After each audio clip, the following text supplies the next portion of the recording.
हमारा हर किसान भाई ये सोच रहा है कि उसकी गन्ने की फसल जो है पैदावार एक अच्छी पैदावार उसे प्राप्त हो।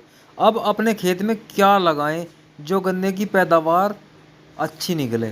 किसान भाइयों, अब हम जो एक कमी कर रहे हैं, सबसे बड़ी कमी ये है कि हम हमारा फोकस, किसान भाइयों का फोकस ज़्यादातर जो है सिर्फ कीटनाशक के ऊपर है। अब बाज़ारों में बहुत सी दवाई उपलब्ध हैं और चारों तरफ यही सुनने में आ रहा है कि इस दवाई को लगा दो तो गन्ने का उत्पादन अच्छा होगा, इस दवाई को लगा दो तो अच्छा होगा। लेकिन किसान भाइयों, अब सोचने वाली बात है, क्या सिर्फ दवाइयों से उत्पादन होता है या पौधे की कुछ खुराक, जो पौधे को खुराक चाहिए, पोषक तत्व चाहिए, उनसे पौधा तंदुरुस्त होगा और बढ़वार करेगा। हमारे गन्ने की फसल को, गन्ने को जो है पोषक तत्वों की ज़रूरत होती है। और वे पोषक तत्व कौन कौन से हैं किसान भाइयों? सबसे पहले जो मुख्य आधार है NPK, यानी कि नाइट्रोजन, फास्फोरस और पोटास। ये बिल्कुल आधार स्तंभ माना गया है किसी भी फसल के लिए। सबसे पहले तो हमारी गन्ने की फसल को ये चाहिए। अगर ये तीनों तत्व हमारे गन्ने में अच्छे से होंगे तो गन्ना जो है शुरू की अवस्था से ही अच्छा हरा भरा तंदुरुस्त होकर चलेगा। अब उसके बाद हमारे सेकेंडरी तत्व आते हैं, द्वितीयक पोषक तत्व, यानी कि कैल्शियम, मैग्नीशियम और सल्फर। ये दूसरी कैटेगरी में आते हैं। अगर हमारे पौधे को ये भी उपलब्ध होंगे समय पे, तो फिर जो गन्ना है अच्छे से खुद ही ऑटोमेटिक बढ़वार करेगा।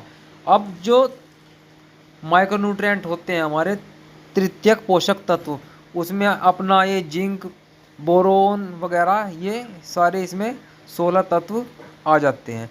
तो जब सभी तत्वों की पूर्ति फसल को समय पे मिलेगी तो ऑटोमेटिक हमारा गन्ना कल्ले भी बनेंगे, बढ़वार भी करेगा और उसकी जो रोग प्रतिरोधक क्षमता है किसान भाइयों, वो भी झेलने की उसकी बढ़ेगी। अब केवल कीटनाशक का काम क्या होता है किसान साथियों? कीटनाशक बीमारी से ही तो बचाएगा।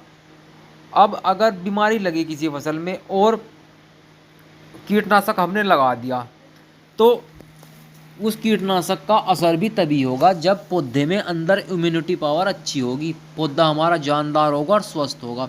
अब हम एक तरफ क्या करते जा रहे हैं, सिर्फ कीटनाशकों के भरोसे हम खेती करनी चाह रहे हैं और जो तत्व हैं कहीं ना कहीं उनको हम नज़रअंदाज कर रहे हैं किसान भाइयों। तो हमारी मुख्य जो हमारी फसल है वो इसीलिए हमारा गन्ने का उत्पादन कहीं ना कहीं घटता हुआ नज़र आ रहा है।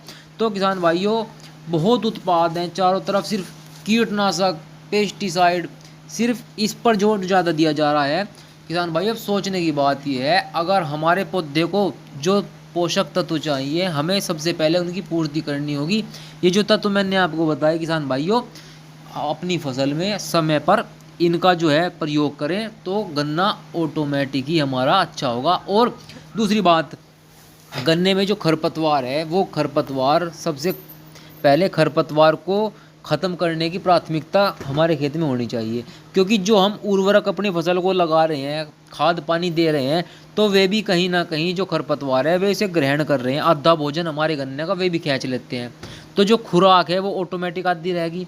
तो सबसे पहले निराई गुड़ाई द्वारा या खरपतवार नाशी के द्वारा खेत से खरपतवार को ख़त्म करें और अपने पोषक तत्वों की खेत में पूर्ति करें, तो सब कुछ किसान भाइयों एकदम से धीरे धीरे होता है, एकदम से कुछ नहीं होता कि हम ये लगा देंगे तो हमारा गन्ना जो है एकदम रॉकेट की स्पीड से बढ़ेगा या एकदम 100+ एवरेज निकलेगा। ऐसा कुछ नहीं होता। समय भी कोई चीज़ होती है, समय के अनुसार कल्ले निकलेंगे, समय के अनुसार ग्रोथ होगी और जब पोषक तत्वों की पूर्ति फसल को होगी तो फसल भी रोगों से लड़ने की शक्ति भी बढ़ेगी और एक अच्छा उत्पादन भी किसान भाइयों प्राप्त होगा। तो इन बातों का किसान भाइयों जरूर ध्यान रखें और मिलते हैं एक और नई अगली वीडियो के साथ में। तब तक